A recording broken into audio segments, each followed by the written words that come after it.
We all have our own reason why we love Disney, whether that be a certain character, movie, plot, the list goes on forever. I've recently learned why Disney does a few things wrong. It's hard for me to find negative things to say about Disney because they have brought me and so many others so much joy. But as I've gotten older and more wise, I've realized that Disney has used some of their films to overgeneralize and dehumanize Native Americans in their movies. It is a lot more common than you would think. For example, it happens in a movie about escape and innocence.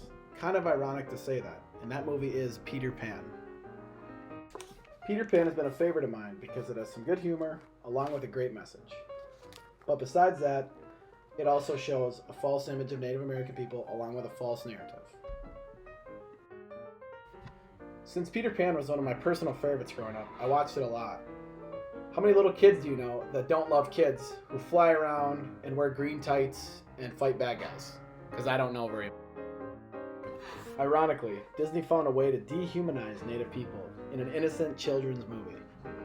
In a short scene with Peter and the others, they're at a tribal ceremony where the Native people are smoking a pipe, dancing around, screaming, yelling, wearing face paint, wearing body paint, wearing headdresses, along with playing super loud drums.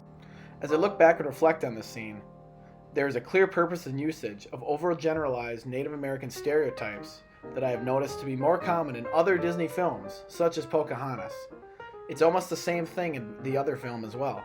Disney's making these Native characters look more as images instead of real people. So going back to the Peter Pan video, the specific scene from the film gives a strong message saying the Native people in the film are far behind society, leading people to think they are not as civilized as Peter and the others. You could also even imply this as if they are less intelligent than others. To be honest with you, are we completely surprised that Disney felt the need to include these scenes? Settler colonial ideas are a staple in the non-Native perspective Disney Studios wants people to see. These false narratives have been used in plenty of popular children's movies to eliminate these narratives from society. Sadly, this point of view is instilled in children from a very young age, leading them to believe these images are true, which is one thing that Bird does mention in her article called Gendered Construction of the American Indian in Popular Media.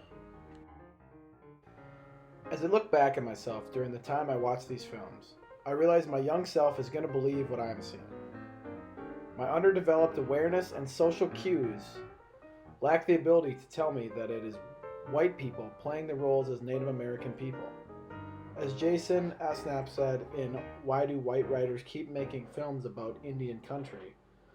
The road to Indian country is crumpled with bodies of white men. I think it is kind of unnecessary that the directors found the need to have this scene in Peter Pan, leading me to say Disney is wrong. Looking back on the scene from Peter Pan, I have realized how important decolonization in the media truly is. Having these stereotypes in their back pocket gives Disney the ability to keep the non-Native perspective alive, allowing them to dehumanize and overgeneralize Native people in Disney films, even if it's not intended. I have always loved Disney films and will continue to, but until the use of settler-defined images of Native people and other minority people, my opinion of Disney will stay the same, and that is, Disney is wrong.